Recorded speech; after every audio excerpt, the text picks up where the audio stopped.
આદિવાસી સમાજમાં કોણ બે ભાગ પડાઈ રહ્યું છે અને કેમ ભારતીય જનતા પાર્ટીના ધારાસભ્યો અને સાંસદ અને અન્ય નેતાઓ હવે તેમની સરકારના સામે મોરચો ખોલીને બેઠા છે। જે પ્રકારે નર્મદાના સાગબારાનો વિવાદ છે તે હવે તૂલ પકડી રહ્યો છે। વૈષ્ણવજન તો તેને કહીએ જે પીડ પરાઈ જાનાને રે। નમસ્કાર, આપ જોઈ રહ્યા છો નવજીવન ન્યૂઝ અને હું છું આપણી સાથે તોફિક ગાંચી। સાગબારાના 12 ગામના આદિવાસી ખેડૂતો અત્યારે આંદોલન પર બેઠા છે અને તેમનો દાવો છે કે જંગલની જમીન પર તે અનેક વર્ષોથી ખેડાણ કરતા હતા, જો કે વન વિભાગ તેમને રોકી રહ્યું છે। જ્યારે ઉમરપાડામાં આદિવાસી ખેડૂતોને વન વિભાગ ખેતી કરવા દે છે, એમ આદિવાસી લોકોમાં બે ફાંટા પડે તેવી રીતે વન વિભાગ વર્તી રહ્યું છે। આ મામલે સાંસદ મનસુખ વસાવા હોય, ધારાસભ્ય દર્શના દેશમુખ હોય કે ભારતીય જનતા પાર્ટીના નેતા લીલા વસાવા હોય, તે આંદોલનમાં જોડાઈ ચૂક્યા છે અને તેમણે ગંભીર આરોપ પણ લગાવ્યા છે અને અત્યારે તેમની જ સરકાર છે। મારે એ જે મુદ્દો છે એ લોકોનો એ મુદ્દે એ કહેવાનું છે કે આ લોકોએ જે આવેદનપત્રક આપ્યું છે અમારા વિરુદ્ધમાં, તો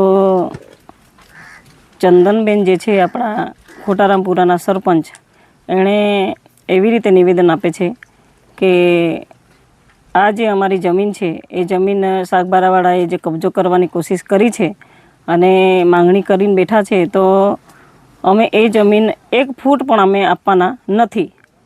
હવે આ બેનને મારે એટલું જ પૂછવાનું છે કે આજ સુધી કેટલા ખેડૂતો માટે ધરણા પર બેઠા અને કેટલા ખેડૂતો માટે આવેદનપત્ર એણે આપ્યું, અને જે એમના જે ગામના ખેડૂતો છે આજે બી એ લોકોને પણ આ જંગલ ખાતું ખેતી કરવા નહીં દેતું। કેટલા ખેડૂતો એવા દુઃખી છે કે એમને ખેતી કરવા નહીં દેતા, એના ખેતરોના શેડા પર ખાડા ખોદી દેવામાં આવ્યા છે। તો મારે ચંદનબેનને એટલું જ કહેવાનું છે કે કેટલા ખેડૂતોના પડખે જઈને તમે એનું દુઃખ દર્દ સમજ્યું અને જાણ્યું, અને જે જમીનની વાત આવે છે તો 1 ફૂટ પણની જમીન આપી એવી વાતો બેનશ્રી કરે છે।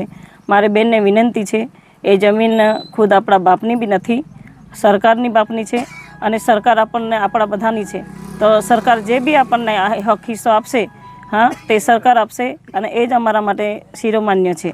બાકી એ 1 ફૂટ જગ્યા બી નહીં આપવા માટે એ પોતાની જમીન નથી, એમની જમીન એની જમીન અમે માગતા જ નથી। અમે અમારા એક ખેતરનો ટુકડો છે, જે હક હિસ્સાનો ટુકડો છે, એમાંથી અમે માંગણી કરીને બેઠા છે, તો બી અમે સરકાર પાસે માગીએ છીએ, નહીં કે તમારી પાસે। એટલે મારે વિનંતી છે કે આવી બધી બાઇટો આપતા પહેલાં 10 વખત વિચાર કરે અને કાયદાનું પાલન કરે।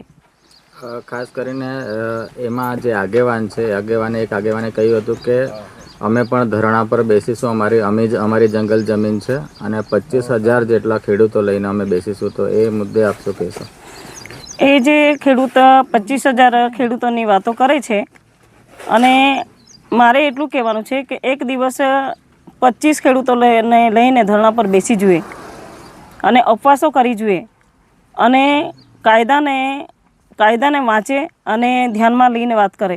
મારે એટલું જ કહેવાનું છે એ ભાઈને કે જ્યારે આપણે જમીન ખેડાણ કરતા હતા, બંને સાગબારા તાલુકાના ખેડૂતો પણ ખેડતા હતા અને ઉમરપાડાના ખેડૂતો પણ સંપીને જ ખેતી કરતા હતા। જે તે વખતે આ લોકોએ બધાએ સાથે મળીને સાથે ઝુંબેશ કરીને ખેતી કરી છે। તો એ ભાઈ એવું કહે છે કે હું 25,000 પબ્લિક ભેગી કરીને એની સામે હું ધરણા કરીશ। તો મેં એવું કહું છું, એ ભાઈને એવી ચેલેન્જ આપું છું કે બેસી જ હોય, 25,000 પબ્લિકને લઈને બેસી જોઈએ મારી સામે ધરણા કરવા માટે। મારે એમને પણ મારે ટક્કર આપવું છે। મારે એને પૂછવું છે કે ભાઈ, કેટલી વખત ત્યાં આ ખેડૂતો માટે લડાઈ કરી છે અને કેટલી વખત ત્યાં તમારા ગામના ખેડૂતો માટે ત્યાં અવાજ ઉઠાવ્યો છે અને કેટલી વખત આવેદનપત્રક આપ્યો છે। જ્યારે અમને ખેતર કરવા માટે રોકી દેવામાં આવે, જંગલ ખાતે અમારી હાથે આ કર્યું, ત્યારે એને આ સમય દેખાયો।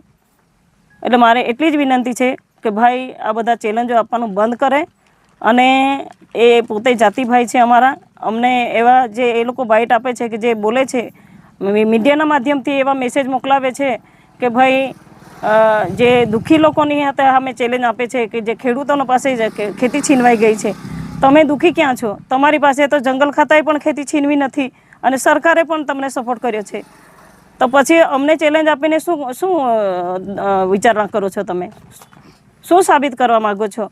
તો જે બી કંઈક મેસેજ આપે છે આ ભાઈ, તો મારે એટલી જ વિનંતી છે કે પહેલાં કાયદો વાંચે અને થોડા વિચારણા કરીને બોલે.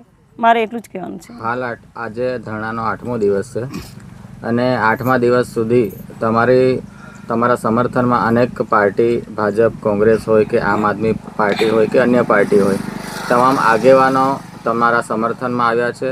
અને તે બાબતે ઉમરપાડાના જે આગેવાનો છે તેમના દ્વારા કહેવામાં આવ્યું હતું કે કોઈ પણ નેતા, ગમે તેટલા નેતાઓ તેમના પ્રોટેસ્ટમાં આવી જાય, પરંતુ અમે તેમને જમીનનો હક નહીં લેવા દઈએ, તેવું પણ એમણે જણાવ્યું હતું.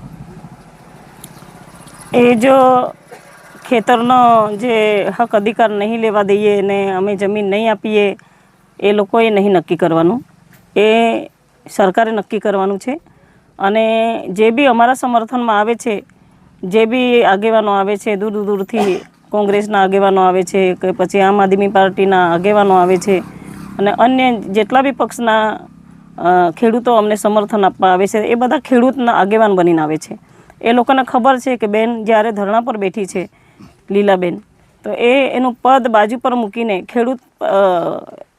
ખેડૂતની દીકરી બનીને જો ધરણા પર બેઠી છે અને એના ખેડૂત ભાઈઓને ન્યાય અપાવવા બેઠી છે, તો આપણે પણ એના પડખે જઈએ અને એવી રીતે એ લોકોનો મંતવ્ય રજૂ કરે કે બેન ખેડૂતો માટે લડે છે, તો અમે પણ બેનની સાથે, બેનના સમર્થનમાં અને ખેડૂતોના સમર્થનમાં આવે છે. એટલે એ જે વાતો કરે છે, ખોખલી વાતો કરે છે.